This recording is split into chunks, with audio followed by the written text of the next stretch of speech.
Presentation for Asthma. I'm Flora. I'm Alex. I'm Kelly. And I'm Lexi. Okay, so I'm going to begin talking about the pathophysiology of asthma. So with asthma, your bronchial walls are inflamed and you have increased mucus production, and so your bronchial walls are thickened, and the mucus causes mucus plugs that can block your airway, which makes it difficult to breathe. And then during an asthma attack, you have all the same symptoms, but the smooth muscles that surround your bronchial walls are constricted, which is called a bronchospasm, and this traps the air in your alveoli, which doesn't allow you to exchange your oxygen and carbon dioxide. And then a step further from that is something called status asthmaticus, which is when you're having an asthma attack and it's not responding to typical drug treatment. And this is considered a medical emergency. Another important part of asthma is something called hyperresponsiveness. So the more inflamed your bronchial walls are, the more hyperresponsive you are to your irritants, such as pollen, mold, dust mites, air pollution, medications, and smoke. And through this pathophysiology, your symptoms are going to be hyperresponsiveness to irritants, coughing, chest tightness, wheezing, and shortness of air. And lastly, there's 4 types of asthma, which are 1, extrinsic, which is when you have a known allergy and you're exposed to that irritant. Secondly, intrinsic asthma, which is when you don't have any allergies. Third is exercise-induced asthma, and 4th is drug-induced asthma.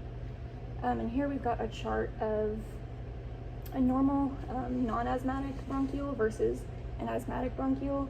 So you can see there's a lot of mucus in this bronchiole, which is blocking the airway, and the smooth muscles around the bronchioles are constricted, and you can see that the airway is thickened, and so there's not a lot of room for air to get through. Okay.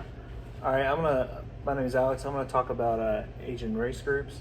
50% of the population has onset of asthma before the age of 10, and onset of asthma the 40 and above is 80%. The highest rate for asthma is multi-race individuals, and the lowest is Asian. And African Americans, Alaskans, and Native Americans have higher prevalence for asthma. And in this bar graph, it shows Puerto Ricans also have a high prevalence for asthma, and it's broken down by child, adult, male, female, and multi-races. Moving on to our common medications and our special instructions. So you can basically break down asthma medications into 2 groups. We have our long-term asthma control and then our quick relief. Our long-term asthma control are going to be medications that are taken daily, even whenever symptoms are not present. Examples of these include inhaled corticosteroids, leukotriene modifiers, long-acting beta agonists, theophylline, and a combination of corticosteroids and long-acting beta agonists. So inhaled corticosteroids are anti-inflammatory drugs that are the most effective and commonly used long-term control medication for asthma. They reduce swelling and tightness in the airway, and these medications may need to be taken for several months to give their maximum benefit. Our specific medications are going to include fluticasone, which its brand name is Flovent HFA, budesonide, its brand name is Pulmicort Flexhaler, mometasone, and its brand name is Asmenix Twisthaler, beclomethasone, its brand name being Queretahaler, and then cyclozonide, which is also known as Alvesco. And sometimes in children, long-term use of these inhalers can delay their growth, and then our other common side effects include a sore mouth and throat irritation and oral yeast infections. But these typically don't cause serious side effects, and one way to avoid oral yeast infections is to rinse your mouth out each time after using your inhaler.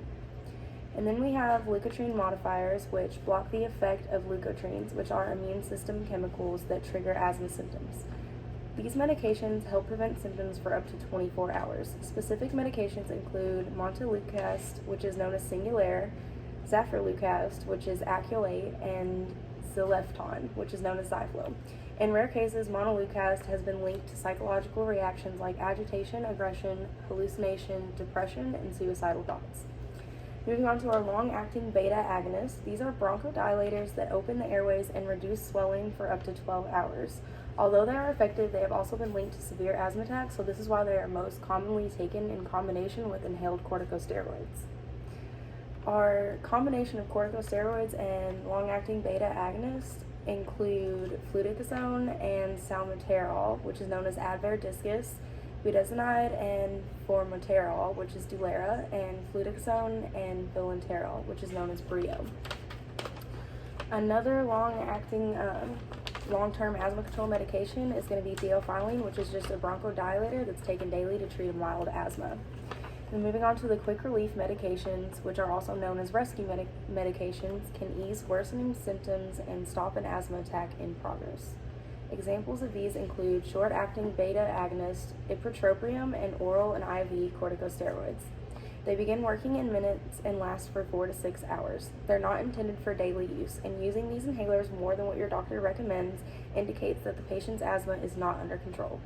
Frequent use can also increase the risk of a serious asthma attack, and common side effects include jitteriness and palpitations.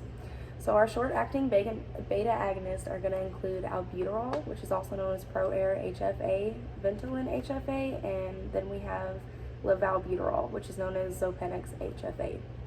And then our ipratropium, which is also known as Otraven HFA, is a bronchodilator that's commonly used to treat emphysema or chronic bronchitis, but can also be used to treat asthma attacks. And then our oral corticosteroids are used to treat severe asthma attacks, and specific medications include prednisone and methylprednisolone. Long-term use of these medications can cause cataracts, osteoporosis, muscle weakness, and decrease your resistance to infection and cause high blood pressure. And then this is just some instructions for how to use your inhaler. You want to remove the cap and shake the inhaler well.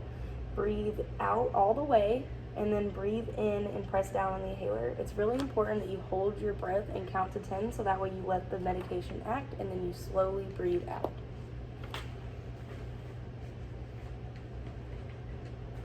So for dietary changes, patients should focus on eating a healthy, balanced, well-rounded diet. Being overweight can make asthma symptoms worse and it makes it harder to treat, but losing even a small amount of weight can make a big difference. Ideally, patients would learn how to maintain a healthy diet over the long term.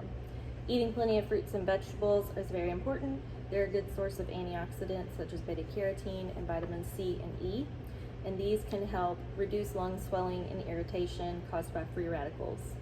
Avoiding allergy-causing foods is also very important. Allergic food reactions can cause asthma symptoms, and in some people, exercising after eating an allergy-causing food can lead to asthma symptoms as well. Patients should also be sure to get plenty of vitamin D. People with severe asthma usually have low vitamin D levels.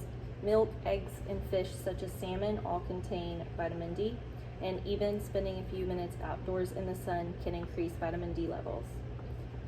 Avoiding sulfites is a big one. Sulfites can trigger asthma symptoms in some people. They're used as a preservative, and they're usually found in wine, dried fruits, pickles, fresh and frozen shrimp, and other foods.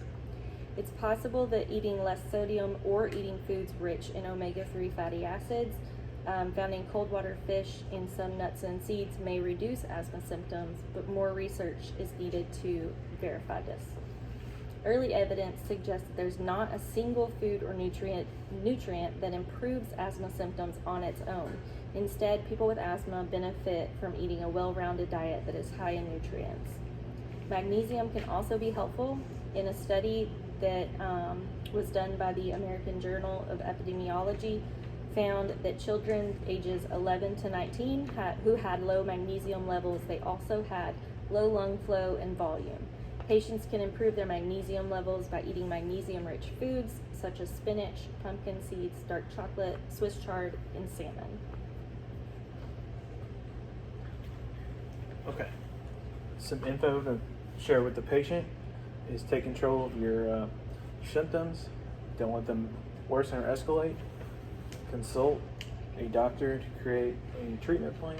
Stay away from known triggers as much as possible. Stay on top of your medications and adjust doses and prescriptions as needed. That's good.